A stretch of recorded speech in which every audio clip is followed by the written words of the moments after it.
खुशियां लाए, वह लक्ष्मी जो आपके अंदर सज्जनता पैदा करे, उस लक्ष्मी का नाम श्री है। और ऐसी श्री सबके घर में होनी चाहिए, इसलिए नाम के आगे श्रीमान और श्रीमती लगाया जाता है। इसलिए श्री यंत्र की आराधना करते हैं, श्री मंत्र का पाठ करते हैं, श्री सूक्त का पाठ करते हैं कि हमारे घर में श्री आए, कि हमारी सज्जनता बनी रहे, हमारे घर में कोई भी गलत आदमी ना हो, दूसरे का हक छीन कर रख भी ले और घर के अंदर फिर दुर्योधन पैदा होता है, दुशासन पैदा होता है। ये बुरे लोग अगर दुनिया में कहीं दिखाई देते हैं तो ये भी तो किसी के बेटे हैं ना, इनके भी तो कोई माँ बाप हैं।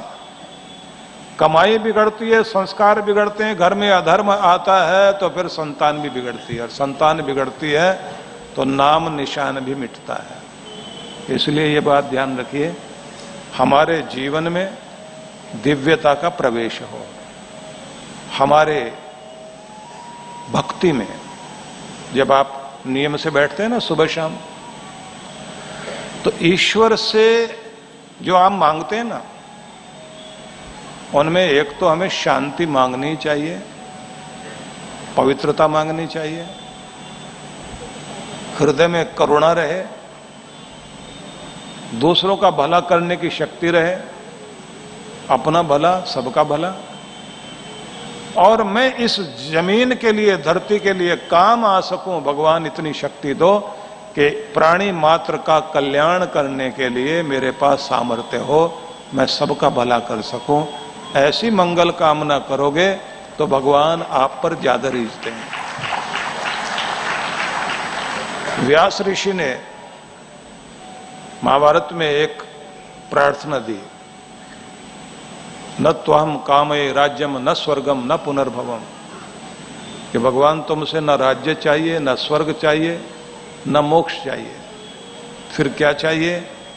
कामये दुख तप्ता नाम प्राणी नाम आरती नाशनम। भगवान ऐसी कोई शक्ति दो कि इस दुनिया में जितने भी दुखी लोग हैं उनके आंसू पहुंचने का और उनके जीवन में खुशी भरने का बल मेरे अंदर आ जाए, मैं लोगों को खुशियां दे सकूं, प्रसन्नता दे सकूं, अच्छी चीजों को हम जीवन में प्राप्त करें, अपने अंदर से दिव्यता प्रकट करें। अब मैं तरीका बताता हूं आपको।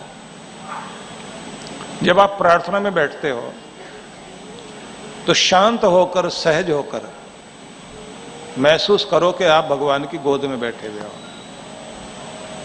आपके मुखमंडल पर अनुभव होना चाहिए कि देवताओं का वास हो गया। आपकी आंखों में प्रेम और करुणा झरती हो, मुखमंडल पर प्रेम और प्रसन्नता का भाव आए, माथे पर शांति और शीतलता आ जाए, रोम रोम में पवित्रता और शांति का वास हो जाए। इतने प्यार से बैठना कि आपको लगे मैं शांत हूं, आनंदित हूं, प्रसन्न हूं, मैं वह दिव्य स्वरूप बन गया हूं जिसके अंदर से शांति बाहर किरणों के रूप में प्रकट हो रही है, आनंद झर रहा है, खुशियां प्रकट हो रही है, क्योंकि मैं इस धरती पर शांति फैलाने के लिए आया हूं। इसलिए परमात्मा की गोद में हूं और अपने प्यारे परमात्मा का बेटा बेटी हूं। मैं शांति का दूत बनकर इस पृथ्वी पर विराजमान हूं। ऐसा मन में भाव लेकर प्रार्थना कीजिए, आप देखेंगे आपके अंदर से परमात्मा की दिव्यता प्रकट होनी शुरू हो जाएगी। आपको लगेगा जैसे आपके अंदर से कोई देवता था, अब उसकी रोशनी बाहर आ रही, उसका नूर बाहर झलक रहा है। आपको खुद लगेगा कि कुछ मेरे अंदर से बाहर प्रकट हो रहा है, प्रेम भी, करुणा भी, शांति भी, प्रसन्नता, सबके कल्याण की कामना। आप आनंद से खिले हुए अनुभव करेंगे अपने आप को, और उसमें सबसे ज्यादा खुद को ही शांति महसूस होती है। कोई भी आपको देखेगा तो क्या कहेगा? कोई देव मूर्ति का रूप दिखाई देता है ये इंसान, क्योंकि अभी प्रार्थना में बैठा है। तो देव मूर्ति बनकर बैठी है, देव शक्ति बनकर बैठी है, देवता वाला रूप धारण करके बैठी है,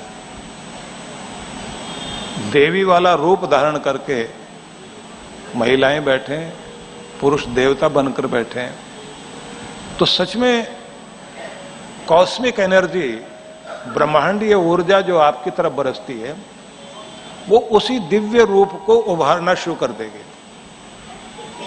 जैसे बारिश का पानी गिरता है ना, तो जैसा पौधा होगा, नीम का होगा कड़वाहट पैदा कर देगा, गन्ने का होगा तो मिठास पैदा कर देगा, उसने तो एनर्जी देनी है। अगर आप शांति में बैठे हैं तो भगवान शांति को उभार देगा।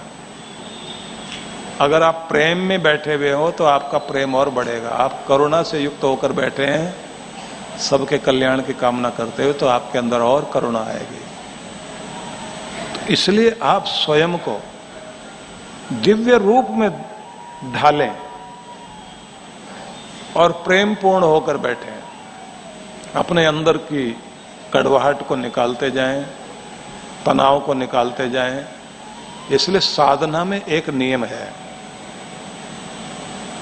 शिथिलीकरण की जो विधि होती है उसमें खुद को शांत और शिथिल करते हुए तनाव मुक्त करना होता है।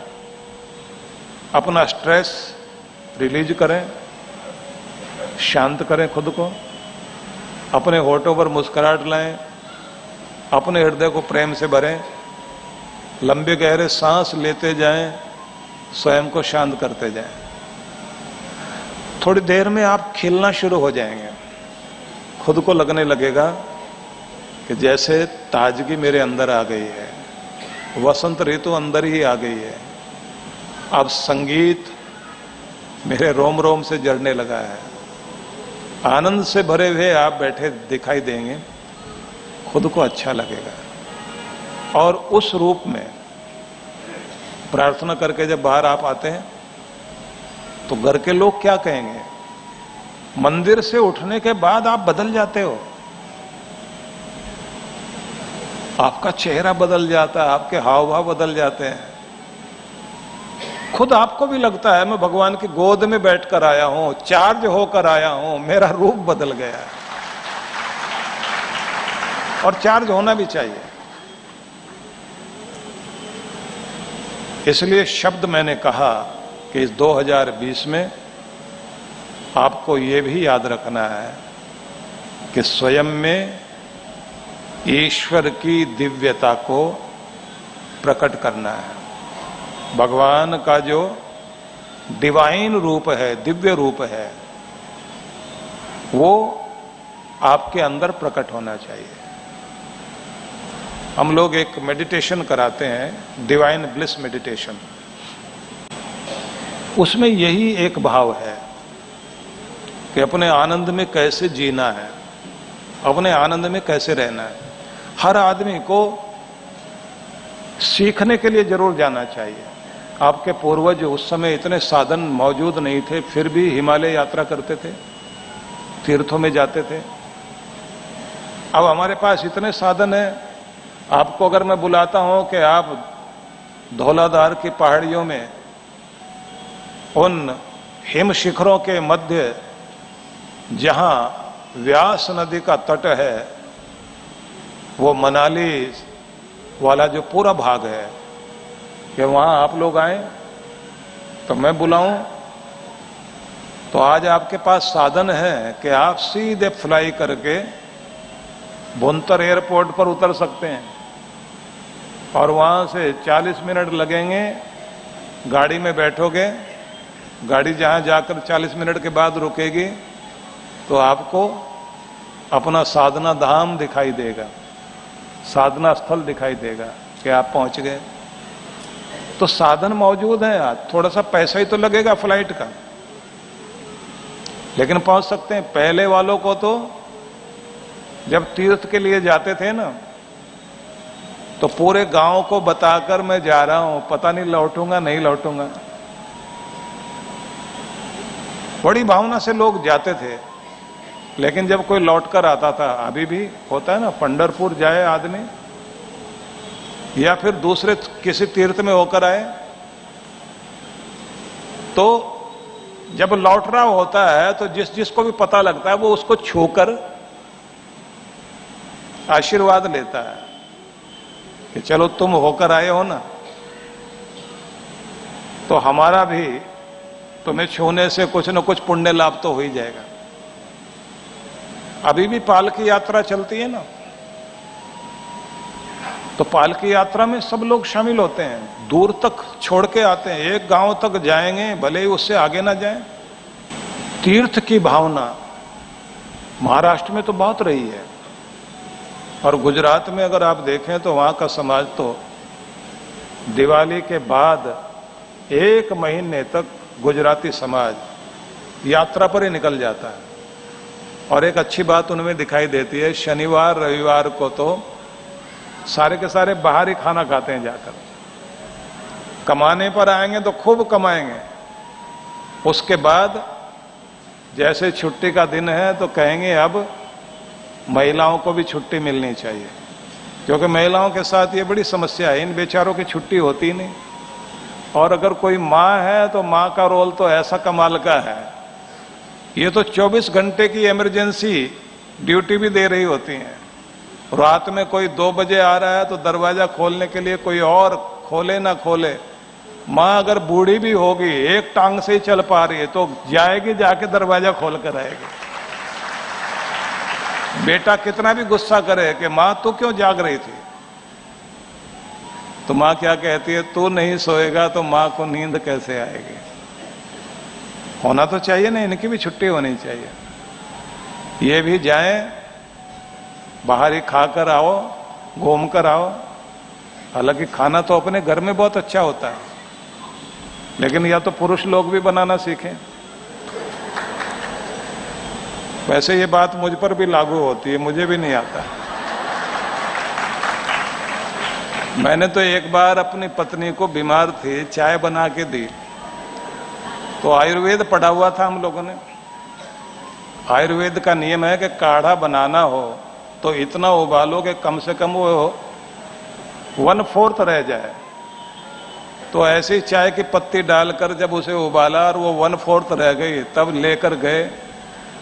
एक घूंट पीने के बाद उन्होंने कहा, मैं ऐसे ठीक हो जाऊंगी, चाय मत बनाना। आना तो चाहिए ना। उसके बाद फिर कभी नहीं बनाई और सीखने की कोशिश भी नहीं की। होना चाहिए।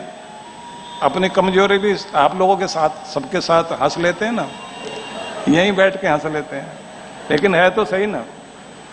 तो घर में समय दिया जा सके, या फिर हम सब एक दिन तो छुट्टी कर सकें,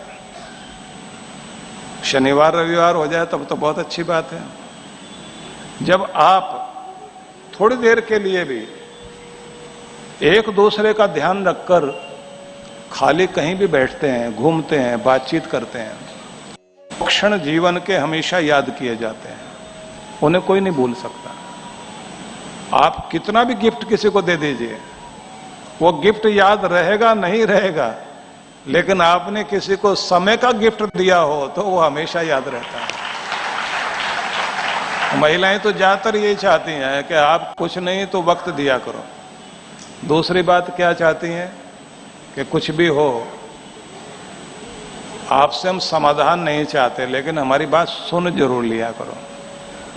और पुरुष लोग जो सुनते नहीं, समाधान देना शुरू कर देते हैं। एक लाइन उसने बोली नहीं, उससे पहले ही इलाज बताना शुरू कर देंगे। वो कहती है मैं इलाज नहीं चाहिए, आप सुनो, सिर्फ हम कुछ कहना चाह रहे हैं, हमारी बात को सुन लीजिए। पुरुष जो है वो अपने ढंग से मजाक करते हैं, बोले भगवान ने दोनों कानों में छेद दे रखे, इन्होंने तो कम से कम 8-10 छेद और कर लिए, इतने इतने ये भी भर लिया, ये भी भर लिया, पर सुनती है बिल्कुल नहीं किसी की। हम मजाक करेंगे, लेकिन अगर देखा जाए तो पुरुष क्या सुनते हैं, वो तो एक लाइन सुनते ही जवाब देना शुरू कर देंगे, गुस्सा करने लग जाएंगे। और अगर महिलाओं ने कोई आर्गुमेंट कर दिया तब फिर तो झगड़ा पक्का। निवेदन फिर वही कि हम समय निकालें, और सबसे ज्यादा समय निकालें भगवान के लिए। प्रार्थना के लिए, धर्म कर्म के लिए। महिलाओं को कोशिश करनी चाहिए घर में पूजा पाठ की व्यवस्था वाला सब सामान लगा के रख दें, और पुरुषों को कहें कितनी भी जल्दी हो 5-10 मिनट के लिए बैठ जाओ ना, सामान लग गया है, पूजा करके उठो। तो आप प्रेरित करेंगे तो जरूर वो पूजा के लिए बैठ सकेंगे। और अगर उन्हें व्यवस्था भी करनी पड़ेगी तब वो कहेंगे चलो आकर शाम को ही मत्था टेक लेंगे, फिर पूजा नहीं कर पाते। व्यवस्था बनाना, व्यवस्था बना के रखना और प्रेरित करते रहना। धर्म कर्म के लिए प्रेरित करने का काम भी महिलाओं का है। दान पुण्य सेवा के लिए भी प्रेरित करने का काम महिलाओं का है। प्रेरित करते रहोगे, गुरु दर्शन के लिए, तीर्थ दर्शन के लिए, पुण्य स्थानों पर ले जाने के लिए महिलाएं प्रेरित करती रहेंगी, पुरुष धर्म कर्म करते रहेंगे। जब घर में धर्म कर्म होगा तो कृपा भी निश्चित रूप में आती रहेगी। इसलिए वातावरण बनाना चाहिए। मुझे पद्म पुराण का एक बहुत प्यारा संदेश याद आता है, जहां कहा गया कि स्वर्ग उनके लिए है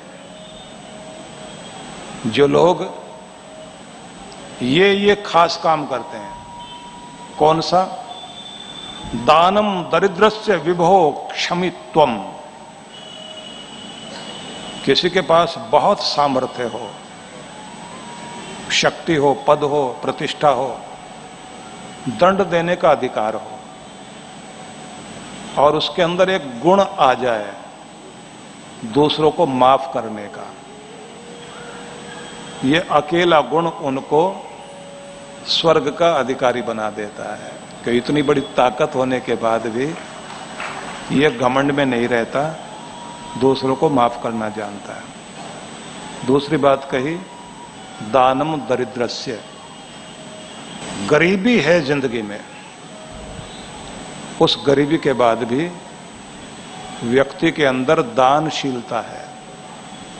अपने ही थोड़े में से भी थोड़ा देने के लिए, सहयोग करने के लिए कभी दिल छोटा नहीं करता। गरीब का दान और समर्थ की क्षमा, यूनाम तपो, और जवानी की तपस्या, ज्ञानवताम च मौनम।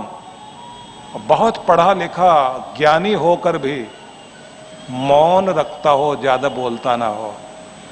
इच्छा निवृत्तिश्च सुखो चित्तानाम। योग्य पुरुषों में, समर्थ व्यक्ति के अंदर शरीर में सब तरह का बल, ताकत हो, लेकिन उसके बाद भी विषयों के प्रति आकर्षण सामने हो तब भी खुद को फिसलने ना दे। ये गुण स्वर्ग की तरफ ले जाता है। दया च भूतेषु दिवम नयंती। कोई भी आदमी हो, एक दया ही ऐसा गुण है, अगर व्यक्ति दया को अपनाकर चलता है स्वर्ग का अधिकारी जरूर बनेगा, ईश्वर की कृपा उसे जरूर मिलेगी। तो समझ में आ गया, भले ही कितनी गरीबी हो, दानशीलता बनाए रखो। आप कितने भी समर्थ क्यों ना हो, फिर भी माफ करने का गुण होना चाहिए। आप युवा हो तो जवानी दूसरी तरफ ज्यादा दौड़ना चाहती है, तो भी अगर आप तपस्वी हैं तो ईश्वर की कृपा पाओगे। ज्ञानी पढ़े लिखे होने के बाद भी मूर्खों के बीच में रहो या ज्ञानियों के बीच में रहो, विवाद से बचो और अपने अंदर शांति बनाए रखो। और सभी प्रकार के सुख साधन आकर्षण होने के बाद भी अपने मन को जो नियंत्रित कर ले और जो दुनिया भर के दुखी इंसानों के प्रति दया रखे, कहते हैं ईश्वर की कृपा पाने का सबसे सुंदर साधन है।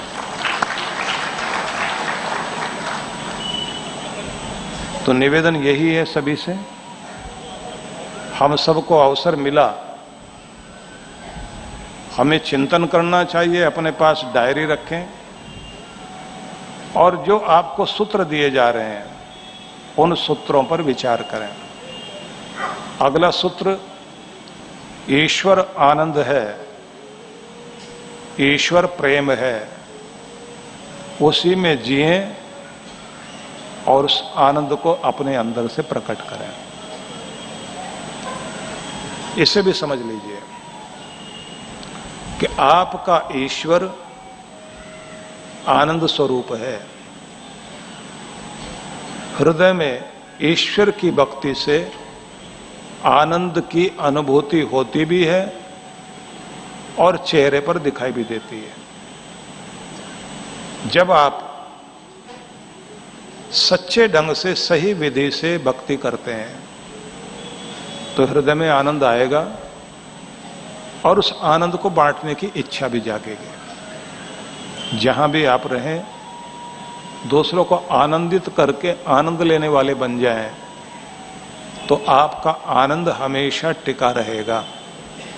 ये भी याद रखिए, इस दुनिया में हम दुख भोगने के लिए नहीं, आनंद मनाने के लिए आए हैं।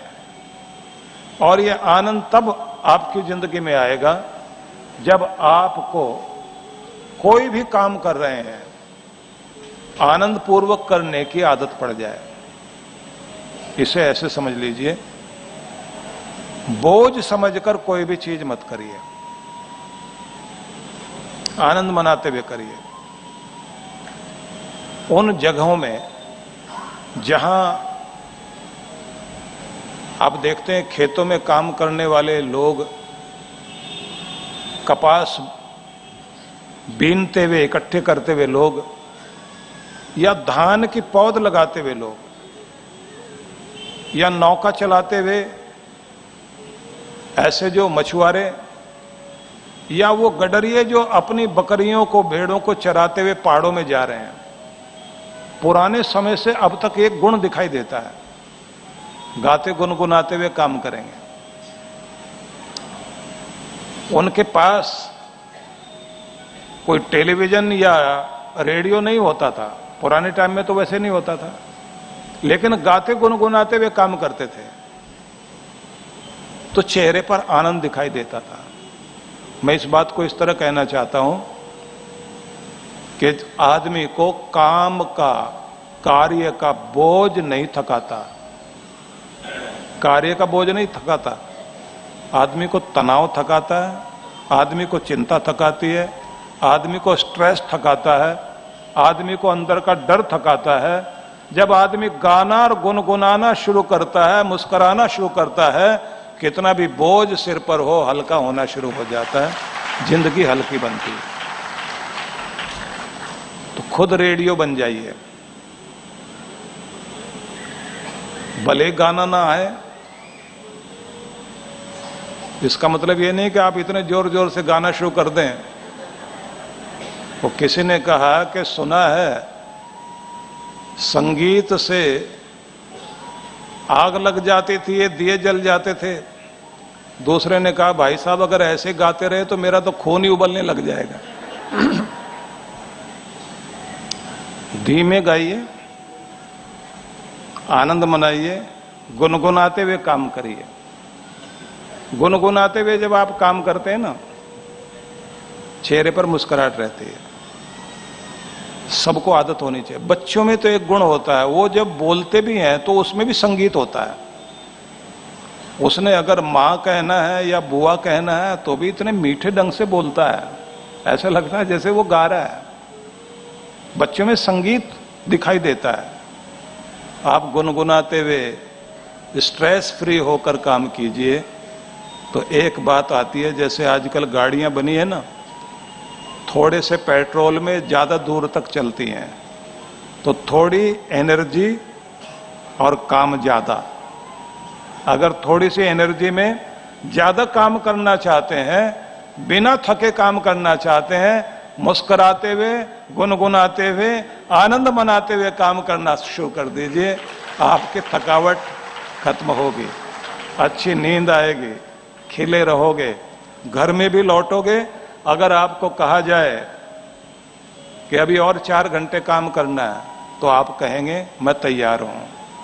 और जो थक कर आया, तनावग्रस्त होकर आया, घर में जब लौटेगा इतना निढाल हो जाएगा कि सोफे पर आकर बैठा, खाने को भी मन नहीं करेगा, लेटने को मन करेगा कि थक गए बहुत। तनाव थका देता है आदमी को। और आज के युग ने सबसे ज्यादा इंसान को अगर कुछ दिया है तो सिर्फ तनाव दिया है, स्ट्रेस दिया है। और आप लोग जानते हैं 70% बीमारियां तनाव के कारण आती हैं, स्ट्रेस के कारण आती हैं। और ये इस युग की बहुत बड़ी देन है कि लोगों के जीवन में इतना स्ट्रेस है कि उनके जीवन की खुशियां जाती रही। तो आपको आज से कोशिश करनी है, मुस्कुराते हुए काम करना है, खिले हुए काम करना है, गुनगुनाते हुए काम कीजिए, रेडियो बन जाइए, खुद ही बांसुरी बन जाइए, खुद ही मुस्कुराते हुए बिना बात के भी मुस्कुराएं। और हो सके आपके ऑफिस की टेबल पर एक गिलास पानी का भरा हुआ रहना चाहिए और एक ताजा फूल रहना चाहिए। टेबल को व्यवस्थित करके बैठें, ताजे फूल को देखकर ये सोचें कि मैंने भी ऐसे खिले रहना है। और जैसे पानी में फूल को रख देते हैं ना, गुलदस्ते को रख देते हैं, मुरझाए नहीं, आप भी मुरझाए नहीं। थोड़ी थोड़ी देर के बाद पानी जरूर पीते रहिए, आप खिले रहेंगे, ऑक्सीजन की मात्रा अंदर जाएगी। और आपने ये देखा होगा कि सब्जी वाले भी सब्जी बेचते हैं ना, वो थोड़े थोड़ी देर के बाद पानी के छींटे मारते रहते हैं।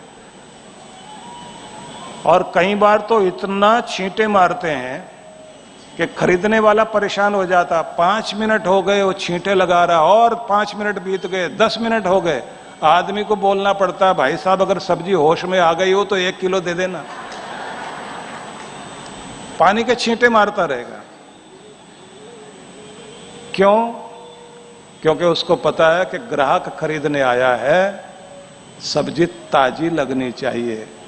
जब छींटे लगाने से सब्जी ताजी लग सकती है तो पानी पीने से आप भी तो ताजे लगोगे ना।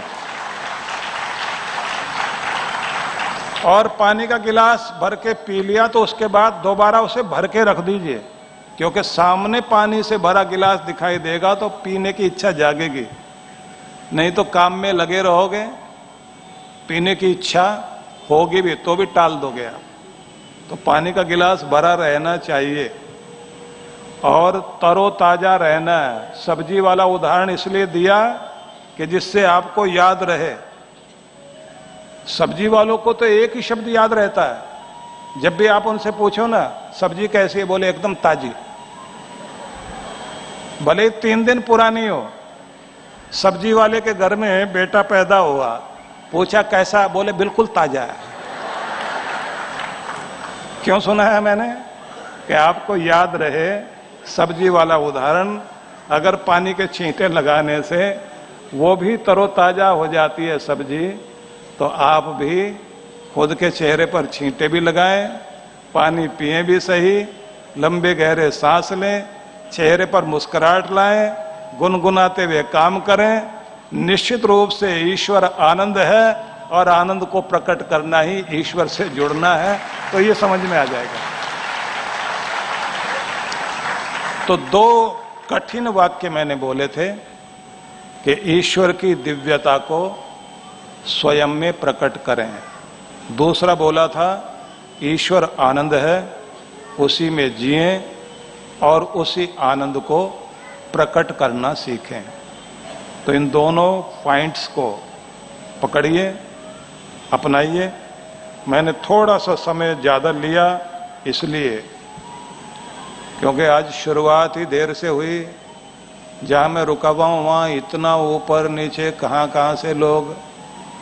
यहां तो बस एक बार का अचो साईं तो सारे सबे ही अचो, सारे आके खड़े हो जाते। और फिर रोकना बड़ा मुश्किल, उतारना मुश्किल। फिर सबसे मिलकर जब आप आते हैं तो आते आते टाइम लगता है। तो फिर मेरी इच्छा हुई कि आपको समय पूरा दिया जाए। तो इसलिए 7:30 तक हम लोग पहुंच गए हैं। इस बात को ध्यान में रखकर कि हमारे अंदर करुणा अगर है